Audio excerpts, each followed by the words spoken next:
কবর পাকাকে আল্লাহ রসুল নিষেধ করছেন, বিদআত। হাসানি হুজুর, তাহলে মাজারে যে আগরবাতি মোমবাতি জ্বালায় এটা কি হইব? ওখানে আগরবাতি মোমবাতি জ্বালানো বেদাত।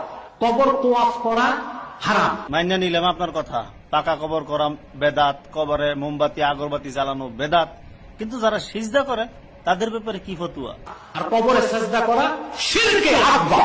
তাহলে কবরে সিজদা করা শিরিকে আকবার, অর্থাৎ সবচেয়ে বড় শিরিক। হাদিসের মধ্যে আছে উঁচু কবর ভেঙে সমান করে দাও।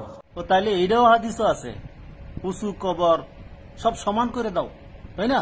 আচ্ছা, ওই যে মাজার সম্পর্কে হাদিসও কিছু আসেনি, এটা কোন দিয়ে একটু আলাউদ্দিন হুজুর সাহেব। সব মাজার ভেঙে সমান করে দাও, এটা হাদিসে আছে। সহিহ মুসলিম, সুনানু আবি দাউদ। ও তাইলে হাদিসে এটাও আছে যে সব মাজার ভেঙে মেরামত করে দাও, মাটির সাথে মিশিয়ে দাও।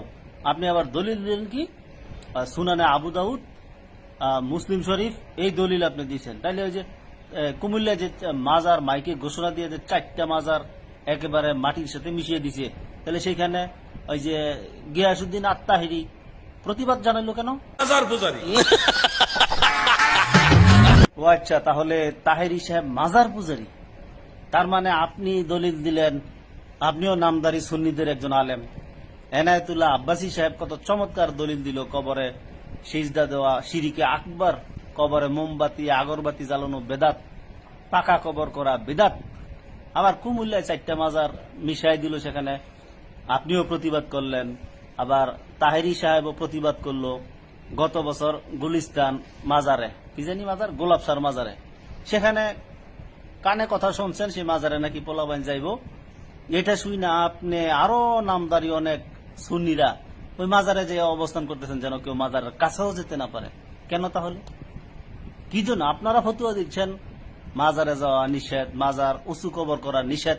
আপনি হাদিস দিয়ে দলিল দিচ্ছেন আলাউদ্দিন জিহাদি সাহেব।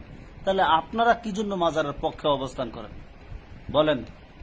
নিশ্চয়ই মাজার থেকে তাহলে মাল আসে, মাজারটা তাহলে আপনাদের প্রধান ব্যবসা।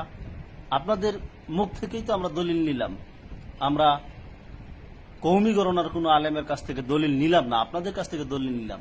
আপনাদের দলিল দ্বারা তো আপনারাই পরাজিত হয়ে গেলেন। তাহলে কি জন্য দেশের ভিতরে এত মাজার? একদিনও তো বলেন নাই যে তো মাজার যা আছে সব মাটির সাথে মিশিয়ে দাও হাদিস অনুযায়ী, বলছেন একদিন। বরংস যদি কোনো মাজার ভেঙে ফেলা হয় তার তীব্র প্রতিবাদে আপনারা নেমে যান। তাহলে ঘটনা কি? মিরপুরের মাজারে, মিরপুর যে একটা মাজার আছে, 1 নম্বরে কি 2 নম্বরে, একটা ট্রাক যাওয়ার সময় পর্যন্ত ট্রাকটা ব্রেক কইরা এরকম এরকম এরকম চুম্বন দিতে থাকে।